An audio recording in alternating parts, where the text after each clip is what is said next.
আজকের রেসিপি কই তেল। এটা একটা অন্যরকম স্বাদের মাছের ঝোল। তো চলো, এই মাছগুলো ভালো করে কেটে লবণ দিয়ে ভালো করে ধুয়ে নিয়েছি। তারপর মাছে ভালো করে লবণ আর হলুদ দিয়ে মাখিয়ে রেখেছি। তো এদিকে মাছটা মাখানো কিছুটা মশলা করে নিই, আর এতে খুবই সামান্য মশলা লাগে। তো এদিকে আমি এলাচ, জিরে আর শুকনো লঙ্কা ভালো করে ভেজে নিয়েছি। এলাচ একটু বেশি দিতে হবে, আমি কম দিয়েছি। ওটা ভেজে তুলে নিয়েছি। এদিকে চলো মাছটা আমি ভেজে নিই।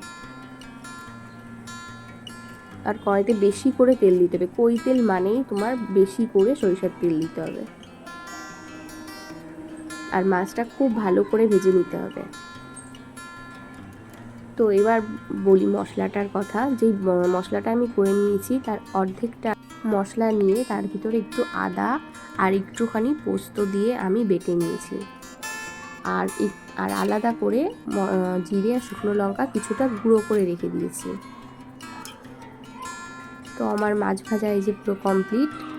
আর এই পেস্টের মধ্যে ওই যে পোস্ত আর ওই ভাজা মশলা আর একটু আদা আছে।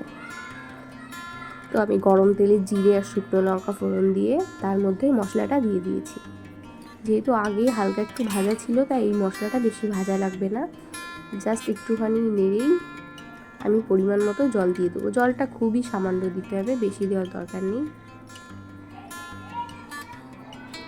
মশলাটা একটু ভালো করে ভাজা হলে আমি লবণ আর হলুদ দিয়ে দিলাম। দিয়ে আর একটু নেড়ে চেড়ে এবার দিয়ে দেবো পরিমাণ মতো জল।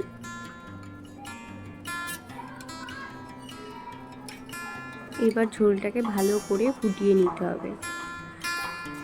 ভালো করে জাল হয়ে গেলে তার মধ্যে ভেজে রাখা মাছগুলো দিয়ে দিতে হবে।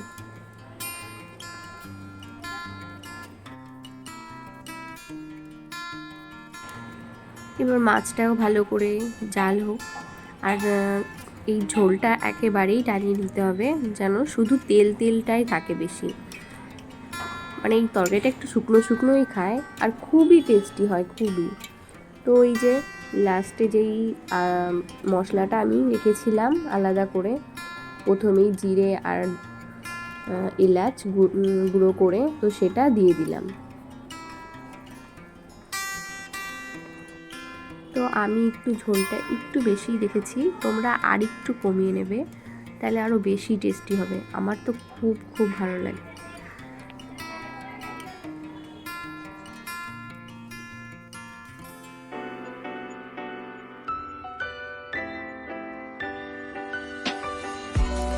তো এই যে আমার মাছের ঝোল প্রায় রেডি। এই যে আমার ফাইনাল মাছের ঝোলের লুক। খুবই টেস্টি, তোমরা অবশ্যই বানিয়ে খেও। তবে আজকে এই ভিডিওটা এই পর্যন্তই। Bye, thanks for watching.